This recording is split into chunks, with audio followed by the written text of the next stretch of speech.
ఈరోజు జగన్మోహన్ రెడ్డి చేసినటువంటి పని చూస్తే అందరికీ ఒకటే అనుమానం అండి. జగన్ గారికి నిజంగానే అమరావతిని ఆంధ్రప్రదేశ్ రాజధానిగా అంగీకరించడం ఇష్టం లేదేమో అనేటటువంటి అనుమానం అందరిలోనూ కలుగుతుందండి. అసలు జగన్ ఏం చేశాడు, జగన్ చేసిన పని అందరూ ఎలా అనుకుంటున్నారు, అమరావతి రాజధాని గురించినటువంటి విశేషాలు ఇవన్నీ కూడా ఇప్పుడు ఈ వీడియోలో మనం తెలుసుకోబోతున్నాం. వీడియో నచ్చితే ఖచ్చితంగా లైక్ చేయండి, ఛానల్కి సబ్స్క్రైబ్ చేసుకున్నాను కొంచెం సపోర్ట్ చేయండి. ఈరోజు ఆంధ్రప్రదేశ్ శాసనసభలో జరుగుతున్నటువంటిది సాధారణ సమావేశం కాదండి. రాష్ట్ర భవిష్యత్తుతో నేరుగా సంబంధం ఉన్నటువంటి చర్చ. రాష్ట్రం యొక్క శాశ్వత రాజధాని అంశంపై ప్రత్యేక సమావేశం. అమరావతిని శాశ్వత రాజధానిగా గుర్తిస్తూ కేంద్రం చట్ట సవరణ చేయాలి అంటే అసెంబ్లీ తీర్మానం తప్పనిసరి. ఆ తీర్మానం కోసమే ఈ రోజు జరుగుతున్నటువంటి స్పెషల్ సమావేశం. ఉదయం 11 గంటలకు సభ ప్రారంభమైంది. స్పీకర్ సభ్యులందరినీ ఆహ్వానించి తీర్మానం ప్రవేశపెట్టమని కోరారు. ముఖ్యమంత్రి నారా చంద్రబాబు నాయుడు గారు తీర్మానం ప్రవేశపెట్టారు. ఇక్కడి నుంచే అసలు చర్చ మొదలైందండి. మున్సిపల్ శాఖ మంత్రి పొంగూరు నారాయణ గారు చాలా సుదీర్ఘంగా మాట్లాడారు.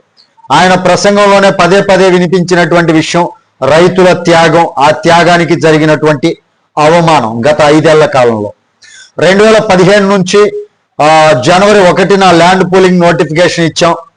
కేవలం ఒక నెలలోనే 29,000 మంది రైతులు 34,400 ఎకరాల భూమిని ఇచ్చారు అని గుర్తు చేశారు. ఇది ప్రపంచ చరిత్రలో అరుదైనటువంటి ఘటన అని పేర్కొనడం జరిగిందండి. ఇది రైతుల విశ్వాసం అండ్ ప్రభుత్వంపై నమ్మకం కూడా అనేటటువంటి విషయం ఇక్కడ అందరికీ అర్థమవుతుంది అని కూడా ఆయన ప్రస్తావించారు.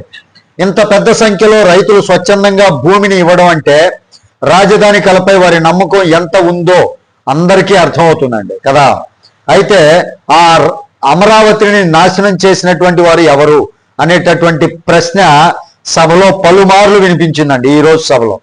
అంతకుముందు ఇదే సభలో అమరావతిని రాజధానిగా ఒప్పుకున్నటువంటి వైఎస్ జగన్మోహన్ రెడ్డి గారు అమరావతి రాజధాని అని ప్రకటించినప్పుడు, అప్పట్లో చంద్రబాబు నాయుడు గారి గవర్నమెంట్ ప్రకటించినప్పుడు అదే శాసనసభలో అదే సభలో జగన్మోహన్ రెడ్డి గారు ఏమన్నారు, అధికారంలోకి వచ్చా మాకు అమరావతి రాజధాని అంగీకారమే అని అంగీకారం తెలిపారు. కానీ 2019-24 మధ్యలో అధికారంలోకి వచ్చిన తర్వాత 2019లో యూటర్న్ తీసుకున్నారండి. దీనిపైన పలువురు సభ్యులు విమర్శలు కూడా చేశారు. కాల్వ శ్రీనివాసులు గారు, గౌతు శిరీష గారు, పల్లె సింధూరారెడ్డి గారు అండ్ కొనతాల రామకృష్ణ గారు సహా పలువురు సభ్యులు చాలా సుదీర్ఘంగా మాట్లాడారు. మహిళా ఎమ్మెల్యేలు కూడా తమ యొక్క అభిప్రాయాలు వ్యక్తం చేశారు. సభలో ఎక్కువగా వినిపించినటువంటి మాట ఏంటంటే రాజధానికి రక్షణ ఎందుకు అవసరమైంది అనేటటువంటి టాపికే ఎక్కువగా వినిపించింది అనమాట. ఒక మొక్కకు కంచె ఎందుకు వేస్తారు, దాన్ని ఎవరైనా నాశనం చేయకుండా కాపాడటానికే. అలాగే అమరావతికి కూడా రక్షణ అవసరమైంది అనే విధంగా సభ్యులందరూ పేర్కొన్నారండి. ఈ తీర్మానం కేవలం ఒక పరిపాలనా ప్రక్రియ కాదు, గతంలో జరిగినటువంటి నిర్ణయాలు రాష్ట్రానికి ఎలా ప్రభావం చూపాయో ప్రజలందరికీ కూడా గుర్తు చేసేటటువంటి ప్రకటన కూడా. వైసీపీ ఎమ్మెల్యేలు ఈ చర్చకు హాజరై ఉంటే తమ వాదన వినిపించేటటువంటి అవకాశం ఉండేది. కానీ వైసీపీ ఎమ్మెల్యేలు హాజరవ్వలేదు, ఆయన యొక్క వైసీపీ పార్టీ అధినాయకుడు కూడా హాజరవ్వాల.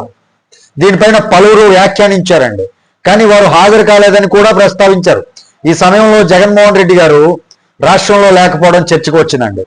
జగన్మోహన్ రెడ్డి గారికి నిజంగా ఇష్టం లేదేమో అమరావతి రాజధాని అవటం ఆంధ్ర రాష్ట్రానికి అనేది జగన్మోహన్ రెడ్డి గారికి అస్సలు ఇష్టం లేనట్లుగానే కనపడుతుందండి. ఏదైతే 2019-2024 మధ్యకాలంలో ఆయన ప్రవర్తించినటువంటి తీరు అమరావతి రాజధాని విషయంలో ఏదైతే ఉందో అదే తీరు ఇప్పుడు కూడా కొనసాగుతుంది.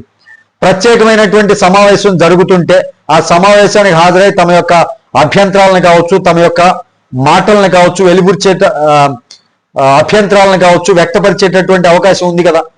మరి రాలేదు. రాకుండా వారి ఎమ్మెల్యేలని సభకు హాజరు కానివ్వలేదు, ఆయన కూడా హాజరవ్వాల.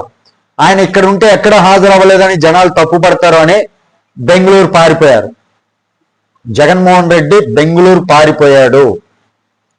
ఈ విషయాన్ని పలువురు వ్యాఖ్యానిస్తున్నారండి. రాష్ట్రంలో లేకపోవడం అనేది ప్రధానమైనటువంటి చర్చ. ఇప్పటికీ సభలో చర్చ కొనసాగుతోంది. సాయంత్రానికి తీర్మానం ఆమోదించి కేంద్రానికి పంపించేటటువంటి అవకాశం ఉంది. అమరావతి శాశ్వత రాజధానిగా గుర్తింపు పొందే దిశగా ఇది కీలకమైనటువంటి అడుగు అని సభ్యులు భావిస్తున్నారు. మరి ఏం జరుగుతుంది? సాయంత్రం లోపు దీనిపైన ఆమోదం వచ్చేస్తుందా? కేంద్రానికి పంపిస్తారా?